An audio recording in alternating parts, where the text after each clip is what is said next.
Welcome everybody to yet another video on limits, and in this video we will be discussing a few MCQs, and I've taken all these MCQs from the Maharashtra government textbook 11th standard maths part 2 chapter 7. Let's begin with the first question. You need to evaluate this limit. So to evaluate it, it is very clear that you cannot directly put a 2, because when you put a 2 you are getting a 0 divided by, even the denominator turns out to be 0. So you need to factorize the numerator as well as denominator. The numerator can be written as x square plus 4 into x square minus 4, because it's of the type a square minus b square. So I've written it as a plus b into a minus b, and that x square minus 4 can further be written as x plus 2 into x minus 2. If you factorize the denominator will be x minus 3 into x minus 2. So when you cancel off this x minus 2 and put the value of x as 2, the numerator becomes 4 plus 4, that is equal to 8, multiplied by 2 plus 2, which is equal to 4, divided by 2 minus 3, which is equal to minus 1. So the answer there is minus 32, making option C the right answer. Let's go ahead with the next question. So we have limit of x tends to minus 2, x power 7 plus 128 upon x cube plus 8. All you need to do is use your formula, which states that limit of x tends to a, x power n minus a power n, the whole upon x minus a, and that should be equal to n into a power n minus 1. So we are writing our expression as x power 7 minus 2 power 7. You can write your denominator as x cube minus 2 the whole cube, and you can divide the numerator and denominator with x minus of minus 2. So when you do that, you can split the limit. Limit of x tends to minus 2, one of them goes to the numerator, the other comes in the denominator. The value of the numerator will be n a power n minus 1, so that will be minus 2 power 6, and in the denominator it will be n a power n minus 1, so in the denominator it will be the square of minus 2. Minus 2 power 6 upon minus 2 the whole square, that will be minus 2 power 4, and that will be equal to 16. So we have 16 into 7 the whole upon 3, and that will be equal to 112 the whole divided by 3.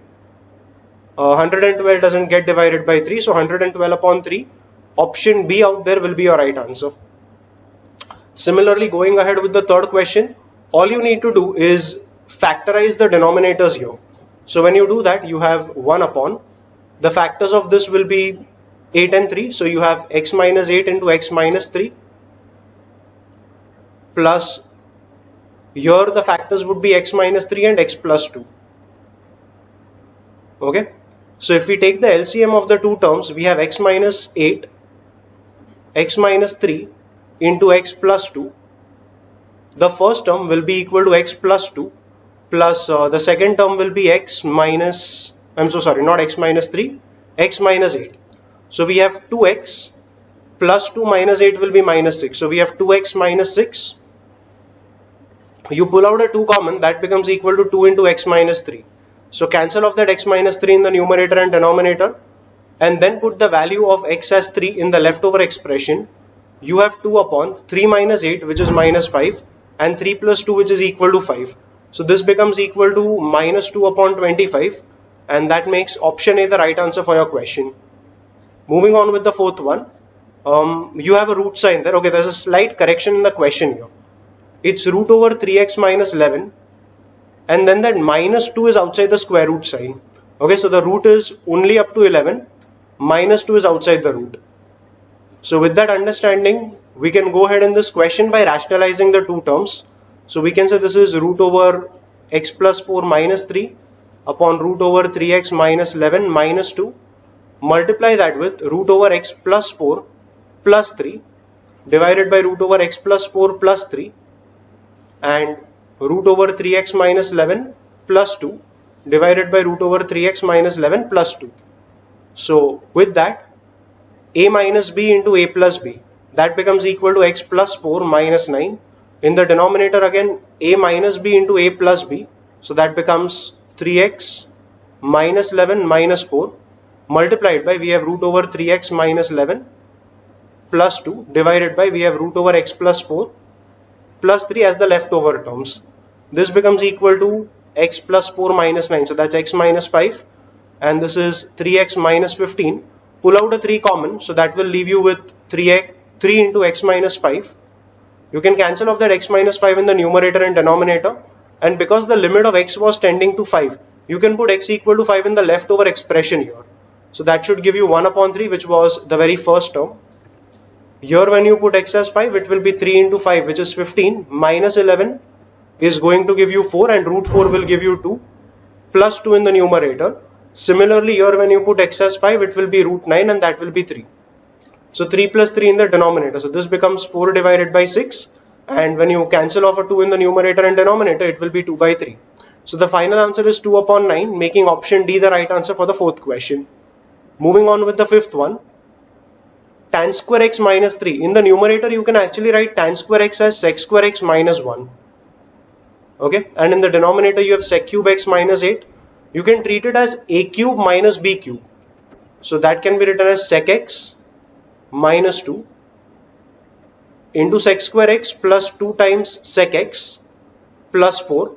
For all those who haven't got it, I have used the formula a cube minus b cube is a minus b into a square plus ab plus b square. Now in the numerator also you can see that minus 1 minus 3 becomes minus 4, and sec square x minus 4 can be written as sec x minus 2 into sec x plus 2. So you can cancel off sec x minus 2 in the numerator and denominator. Put the value of x as pi by 3. Now pi by 3 would actually be equal to 60 degrees, and sec 60, that will be equal to 2. So when you put x as pi by 3, the numerator becomes 2 plus 2, divided by the denominator will be 2 square, which is 4, plus 2 into 2, which is again equal to 4, plus the last 4 that you have here. So this becomes 4 divided by what? 12. So that is 1 upon 3, making option C the right answer. Moving ahead with the sixth question.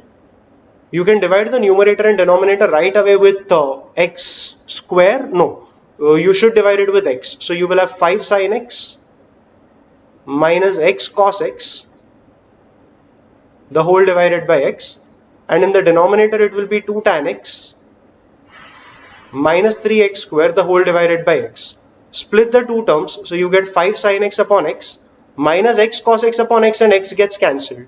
And in the denominator it will be 2 tan x upon x minus 3x. Now because limit of x was tending to 0, you can say that limit of x tends to 0, sin x upon x will be 1.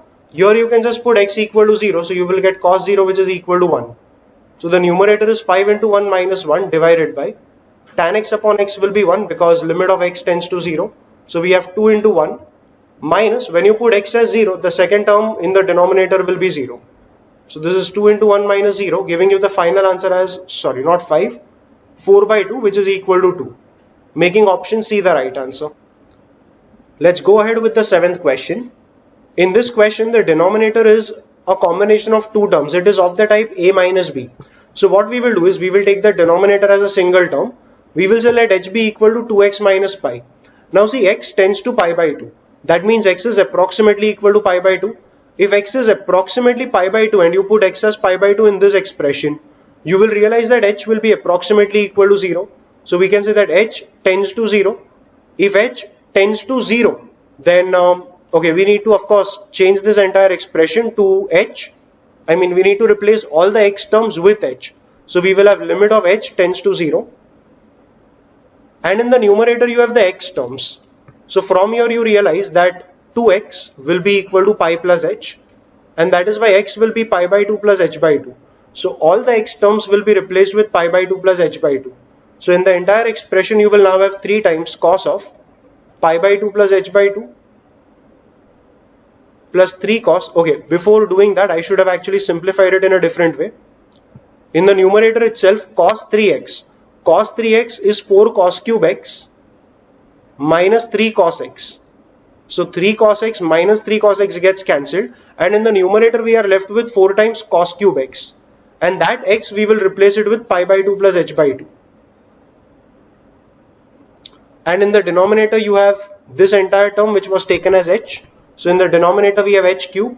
Now in the numerator, cos of pi by 2 plus h by 2, that is equal to minus of sin h by 2, the cube of which will be minus sin cube h by 2. So we have minus sin cube h by 2 as the value of whatever that expression we had earlier. So what we can do is, we can write it as, take that minus sign outside. Okay, so we will write it as minus 4, and this can be written as sin of h by 2 upon h, the whole cube. We can take that minus 4 outside the limit. So write that minus 4 here. And we can take this limit inside the bracket.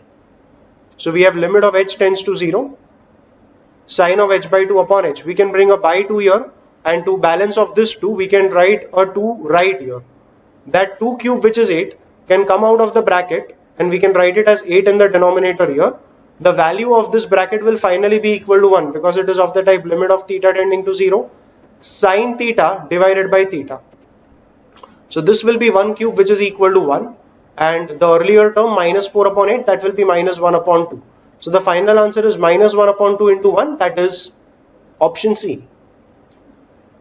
Moving on with the next question. We have an expression in the numerator which can be easily factorized.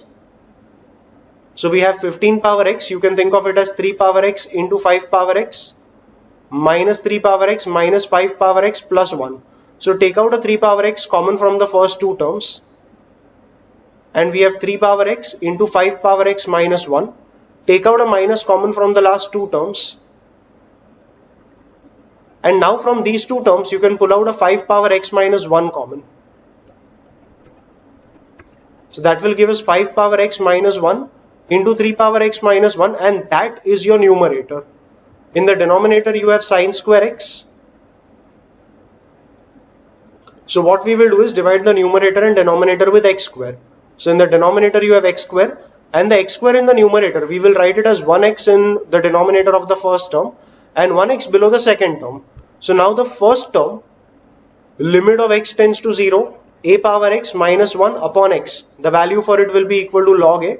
So the first term will be log 5. Similarly, the second term will be log 3. The denominator is of the type sin x upon x the whole square, and limit of x tends to 0. Sin x upon x, that will be equal to 1. So the denominator is 1 square, which is equal to 1, and that tells you that option C out here is the right answer. Moving on with the ninth one, all you need to do is make the first term as 1 by taking a 3 common from the bracket. So we have limit of x tends to 0. 3 into 1 plus 5x divided by 3. The whole upon 3 into 1 minus 4x upon 3. The whole power 1 upon x. Cancel off that 3 in the numerator and denominator. Take that 1 upon x as the power of both the numerator and denominator. And now in the numerator, see, it is 1 plus 5x upon 3. So in the power, we need the reciprocal of this. That is, in the power, we need 3 upon 5x. So I am writing 3 upon 5x in the power. And that 3 upon 5, the extra term that I have just introduced, will be balanced by multiplying with 5 upon 3. Now, a bracket power m into n can be written as bracket power m the whole power n. So we can write it as this bracket the whole power 5 by 3. And similarly in the denominator, we need the reciprocal of this. That is, we need minus 3 upon 4x as the power. So I write minus 3 upon 4x here. To balance it, I write minus 4 by 3. I mean that thing multiplied by minus 4 by 3. And that minus 4 by 3 will now become power of this entire bracket. Okay. So limit x tends to 0. This entire bracket will be equal to e. And limit x tends to 0. This entire bracket will be equal to e. So we have e power 5 upon 3 divided by e power minus 4 upon 3. That becomes e power 5 upon 3 minus of minus 4 upon 3. That is e power 5 by 3 plus 4 by 3. That is e power 9 by 3. Which is equal to e power 3. Making option A the right answer. Moving ahead with the 10th question. You need to do a similar thing here. That is, you can take a 5 common from the bracket here and a 5 common from the bracket here. So we have log of 5 times 1 plus x upon 5 minus log of 5 times 1 minus x upon 5. Now log of a into b. Similarly, we have log of a into b here also. So log of a into b can be written as log a plus log b. So this will be log 5 plus log of 1 plus x upon 5. Similarly, we can write this as log 5 plus log of 1 minus x upon 5. Now when you open up the two brackets, this becomes minus log 5 and this becomes minus log of 1 minus x upon 5. And you can divide the whole term with sin x. Log 5 minus log 5 gets cancelled and you are left with log of 1 plus x upon 5 minus log of 1 minus x upon 5. Let it remain the way it is. Divide the numerator and denominator with x. So we have this thing and here. Okay, so in the numerator and denominator, after dividing with x, we can separate that x for this term as well as this term. And now here we can write x upon 5. To balance that 5, I can write a 5 here, and that 5 we will just write it separately. So we have 1 by 5 into this term, and then we have this entire term where in the denominator we can write minus 1 upon 5, and that additional minus 1 upon 5 that we have brought in, we can balance it off by multiplying it further with minus 1 upon 5. To balance this 5, the 5 that we write has to appear in the denominator only. So that 5 I have written it here. Now 1 by 5 into this term will be equal to 1. So we have 1 by 5 into 1. This will be 1 as per our formula, that log of 1 plus x upon x will be equal to 1 given that limit of x tends to 0. So we have 1 by 5 into 1 minus of minus 1 upon 5, because this again will be equal to 1. So we have minus, this was 1, minus we have 1 into minus 1 upon 5. So minus of minus 1 upon 5 makes it plus 1 upon 5. We have 1 by 5 plus 1 by 5, that is 2 by 5. And the denominator sin x upon x is already equal to 1. So the final answer there is 2 by 5, making option D the right answer. Moving ahead with the 11th one. Again, all you need to do is take the denominator as h. So take h as pi by 2 minus x. Now if x tends to pi by 2, if x is approximately pi by 2, then h will be approximately 0. So h being approximately 0, we can say that h tends to 0. The limit becomes limit of h tends to 0. 3 power, if h is pi by 2 minus x, take that x here, take this h here, we have x as pi by 2 minus h. So we have cos of pi by 2 minus h minus 1. The whole divided by pi by 2 minus x was anyway h. Cos of pi by 2 minus h, that will be sin h. So that's the numerator, 3 power sin h minus 1, and the denominator is h. We will just write that separately, because in the denominator here, what we require is the term which we have here, that is sin h. So I am writing a sin h here. To balance that, I am writing a sin h here. Now this entire term as per formula will be equal to log 3, and this term will be equal to 1. So we have log 3 into 1, that is log 3 as the final value of the 11th question, that is option B out here is the right answer. Similarly, let's solve the 12th one. In the 12th one, again see, if you check the denominator, e power 3x minus 1 the whole square, you need a 3x in the denominator of this term, which is why we will prefer to divide with x. But hang on, you have a square here, so instead of x we will prefer to divide with x square. So in the numerator it is x log of 1 plus 3x upon x square divided by e power 3x minus 1 the whole square upon x square, and that can be written as upon x the whole square. Now this x gets cancelled with an x term here, and okay, here there's no cancellation. Now if there's a 3x here, we need a 3x here. So I'm writing a 3 here and balancing it off by writing a 3 here. We need a 3 here, so we can balance that 3 by writing a 3 here, but that 3 when it comes outside the bracket, it becomes the square of 3, which is equal to 9. So now as per our formula, the value for this term is 1. So we have 3 into 1 in the numerator. The value of this term will be log e. So we have log e the whole square multiplied by 9. Log e is going to be 1. The square of 1 will be 1 only, and 1 into 9 will be 9. So the denominator is 9, the numerator is 3. 3 upon 9 will be 1 upon 3, making option D the right answer. Going ahead with the 13th one. The 13th one is also a very simple one. All you need is sin x in the denominator of this, and x and x in the denominator of this. So what we will do is we will divide the numerator and denominator initially with x cube only.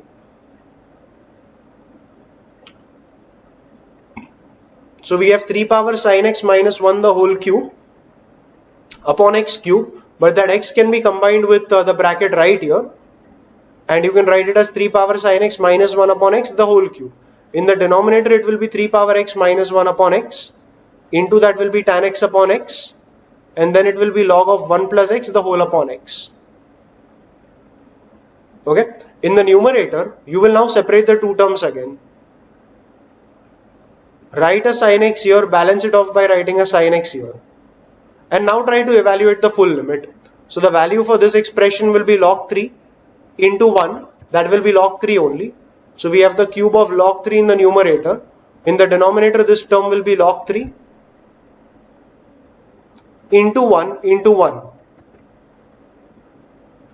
So the final value is log 3 the whole cube upon log 3, which is equal to log 3 the whole square, and that makes option C the right answer. Going ahead with the 14th one, what you can do is you can write the numerator as 5 power x minus 3 minus 1 minus 4 power x minus 3 plus 1.